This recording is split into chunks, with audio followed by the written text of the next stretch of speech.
Max Roach here on Democracy Now!, democracynow.org, the War and Peace Report. We're broadcasting on close to 800 stations around the country, on Pacifica and NPR stations, on low-power FM, college and community stations, on public access TV and PBS TV stations, and both TV satellite networks on Dish Network Channel 9415 Free Speech TV, 9410 Link TV, and on DirecTV Channel 375. And we're video and audio podcasting at democracynow.org. We're broadcasting today from the PBS station, WOUB, here in Athens in Ohio University. I'm Amy Goodman as we turn now to the Nobel Peace Prize-winning Kenyan environmentalist, lawmaker, and civil society activist Wangari Maathai.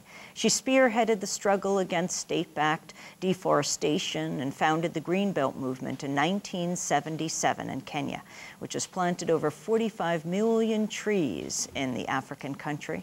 She's also been an outspoken advocate for women's rights and democratic development. And in 2002, she was elected to the Kenyan parliament. Her latest book goes beyond Kenya to tackle the broad obstacles to living in peace, justice, environmental, and economic security for the 1 billion people across the continent of Africa. It's called The Challenge for Africa. It was published this week. Wangari Maathai joins us now from our Firehouse studio in New York. Wangari, it's great to be with you from Ohio. Thank you so much. It's great to be here, and it's great to see you, Amy. Well, I wanted to ask you, I haven't talked to you since Barack Obama became president. Barack Obama, the son of a Kenyan man, a man from your own country. What are your thoughts about our new president? Well, I think that it's a wonderful historic period that we are living in. And President Obama has given new hope, not only to the people of this great country, to which I owe a lot personally, but also to the world. And in Africa, of course, he's a great hero. Many children are being called Obama, and he is really putting on a challenge for leadership in that continent. Do you know his family at all? I know his family. I have the privilege of knowing his family. I met his father for a very, very short time in Kenya, and it's sorry he died too young. But he has given us a great legacy in his son. Can you talk about, first, how you became an environmentalist? What first sparked you? The Greenbelt movement, and then taking that large to all of Africa, what you're doing today. Well, for anybody who sees the film that will be showing next week in PBS, called Taking Root, and then read this book, The Challenge for Africa, will see how I started, first and foremost, as a project for the National Council of Women, responding to the basic needs of women from the countryside and who were members of the National Council of Women, and how that led me into a tree planting campaign, encouraging women to form groups, and how that led me into governance issues when I saw that when you have a non-democratic, a non-accountable, a non-caring, a greedy government, that it is very easy to destroy the environment and to destroy the livelihoods of the very people you are leading. And then I started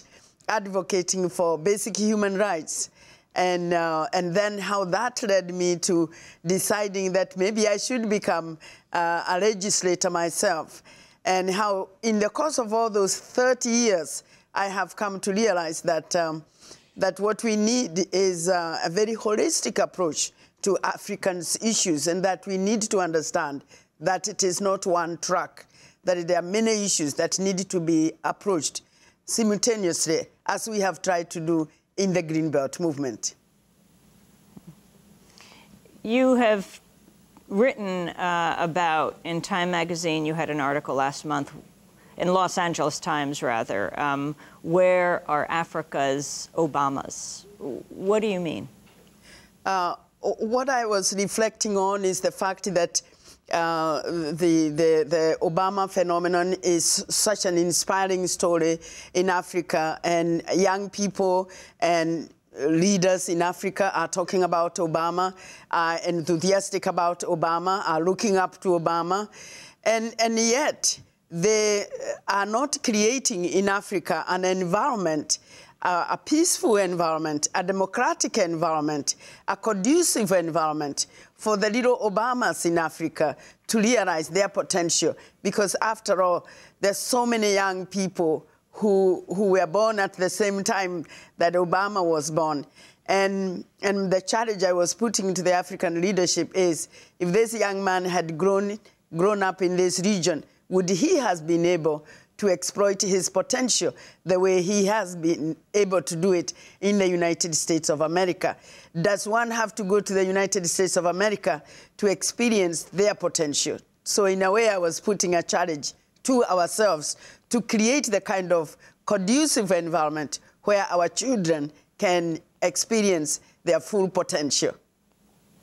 Wangari Maathai, you've won the Nobel Peace Prize, and I was wondering about your response to President Obama escalating the war in Afghanistan. Though he did initially oppose the war in Iraq, he's taken a different approach with Afghanistan. Well, quite obviously, it's always very easy to criticize from a distance, and especially without the insight and the inside story. We would want to see the war end, but we also know that the world is not as peaceful as we would want it to be.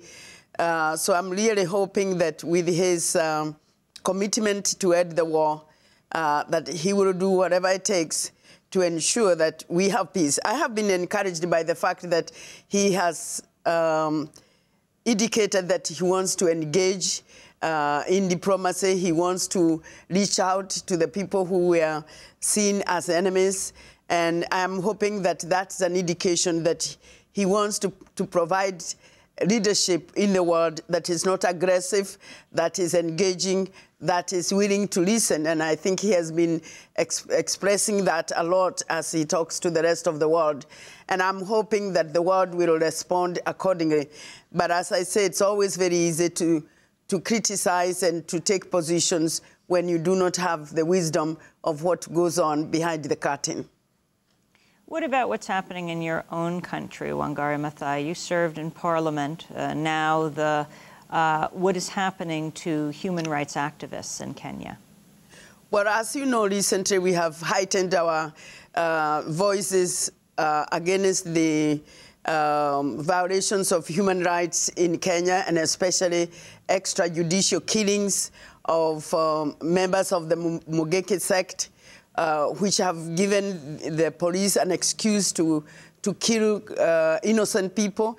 And we have seen cases, clear cases, where innocent young men and women have been killed.